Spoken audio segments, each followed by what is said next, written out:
All right, guys. Very energized to come back to U.S. Bank Stadium this week. Incredible challenge for our team, playing, the Chiefs, Coach Reed, their offense, their quarterback.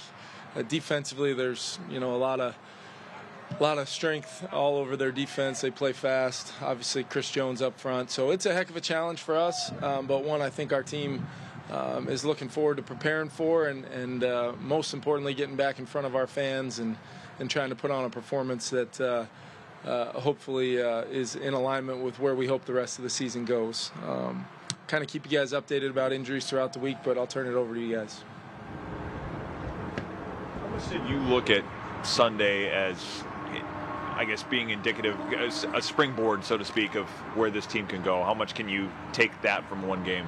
Well, I still look at it as, the things we did well, the things we can improve on, things we could have, maybe done better as coaches or players, and try to shape and craft the week and our game plan for this week.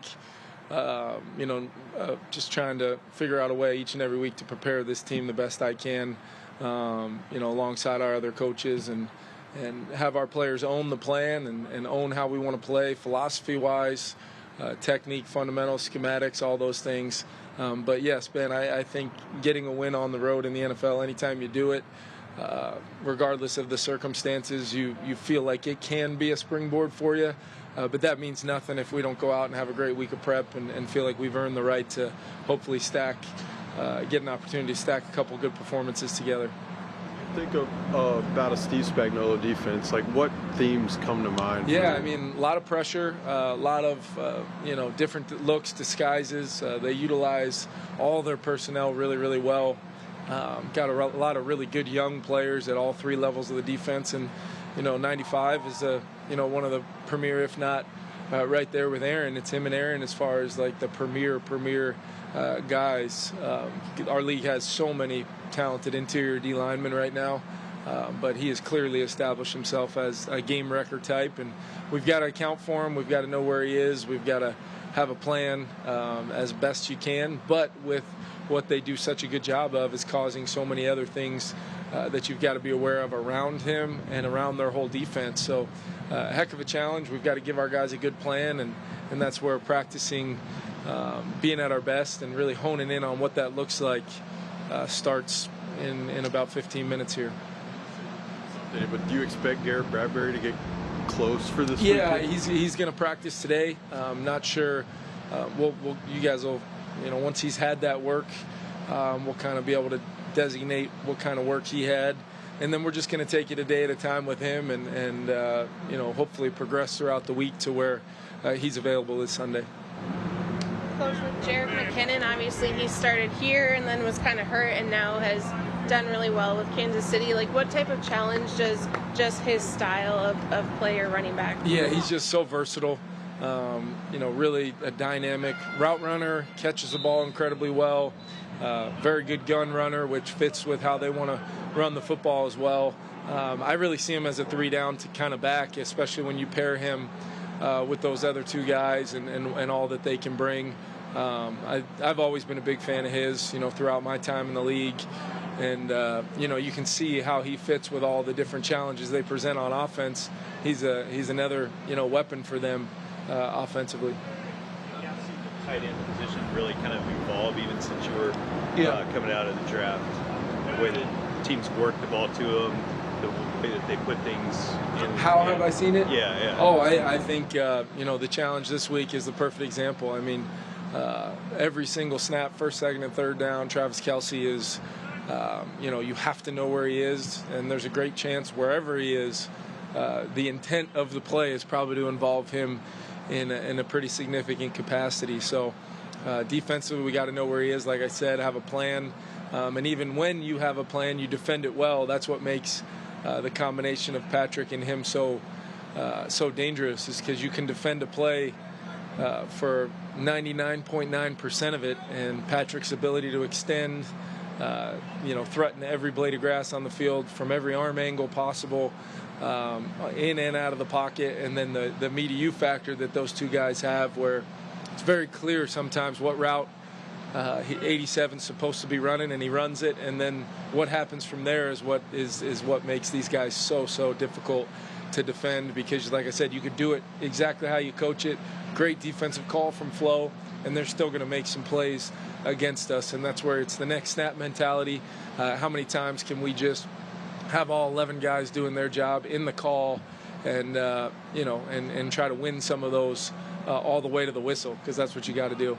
A way to prepare for that when they've got that kind of rapport and there's that ability to improvise, or there's certain point where you just fundamentals and just leverages all the places that you can control what you can, and then it's just 11 guys understanding what's my role within a zone call. If I'm helping in man, or if I'm a top shelf defender trying to drop down and potentially help, or in the half help, where am I showing up, and can I get there if he does this or that?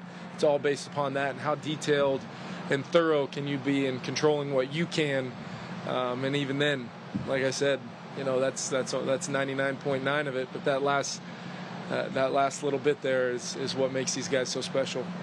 Kevin, do you expect to rotate the guards at all in practices, or is it just Ezra and we're going to? Yeah, we've been that group there with Dalton and Blake have all been getting reps in there. I thought Austin Schlotman played one of the best games he has since he's been here last week, which was really good to see, with kind of how things have gone with Garrett and wanting Garrett to maybe get some work. So Austin's doing a lot of that without taking all of the reps. And we'll continue, like I said, we'll continue to keep getting those guys reps, and we're going to play the best five. Those five guys that have been in there these last 2 weeks have really been a huge part of us being able to run the football well. Outside of a couple snaps the other day, I thought our protection was pretty strong. But Dalton's feeling more and more comfortable, and Blake's been so incredibly versatile, really along all five spots, at different times in practice or games over the last couple years. So we feel fortunate to have those guys, and then Quest, as our swing tackle now with Ole out. That depth there has been tested, but we feel good about where we're at right now. Blake and Dalton mixed again, is that normal for this time of year, or is that just part of the evaluation? Normal would be hopefully having the same five guys every single snap from the time you report to training camp. But I think when you add a player like Dalton in season, you want to give him an opportunity. I think I mentioned it a couple weeks when we signed. The in-season competitions aren't always, easy to come by. It's more so development, growth, building a guy's confidence within the system. So when called upon, they're ready to go. When that happens is really, to be determined. I have been really encouraged with both Dalton and Blake, and what that would maybe look like. But hopefully we get Garrett back in there in the middle, and that can help a lot of things from a communication standpoint if there were to be maybe a new guy in there for some snaps at some other spots. Last few questions. Whether it's coaches from Denver or some of the linemen you had from Denver, how much does that familiarity with Chris Jones, having faced him, help this week? Yeah, they've got experience, and the experience that they have, quite honestly, is this guy's had a tremendous impact on the game in the run and pass. Like I said, even when you know where he is and you have a plan for him, he can overcome that sometimes. So I think play calls matter. I think the ability to hopefully be efficient on early downs when we can, so we can stay out of those predictable longer yardage D&Ds, I think will be big. And then personnel-wise, how we want to attack and think we can be at our best on offense will be big. The way you use Alex and Cam Akers in this game, is that sort of how you saw it playing out, and do you think more or less that way moving forward? I just thought Alex got off to a great start in the game, and then when Cam was able to come in on predetermined drives, what that did was keep Alex really fresh, and then Cam was able to kind of feel at times like a change of pace, although their styles aren't that much different.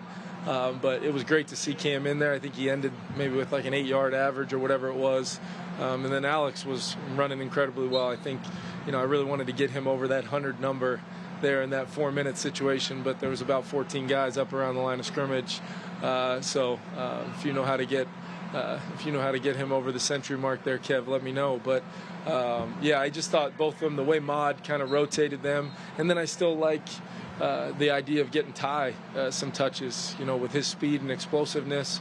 He gets his touches on those kick returns, which is great. But as you guys have seen most of the time this year, people are kicking it, through the end zone to try to avoid, Ty getting a chance. Just looking at the running game, it seemed like there's a lot of success behind Brian ONeal. I guess why is he so effective in the run game? Yeah, I think it's not only Brian, but it's the guys next to him too. And whether it's Josh Oliver on his right or Ed inside, Ed's been phenomenal in the combinations. I mean, a couple of those clips earlier on in the game the other day where it's a combination, but 67's really, got the meat of that block, and Brian's really coming down or helping run on a wide zone. That's where the addition of Oliver, the physicality and the detail and the technique and fundamentals, Brian's really spearheaded a lot of that.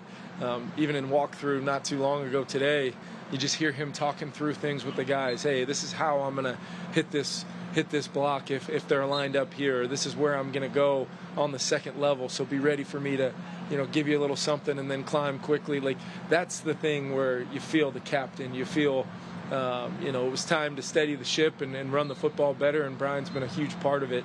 And that's been significant for me and our coaches as well. Thanks, everybody. Thanks, guys.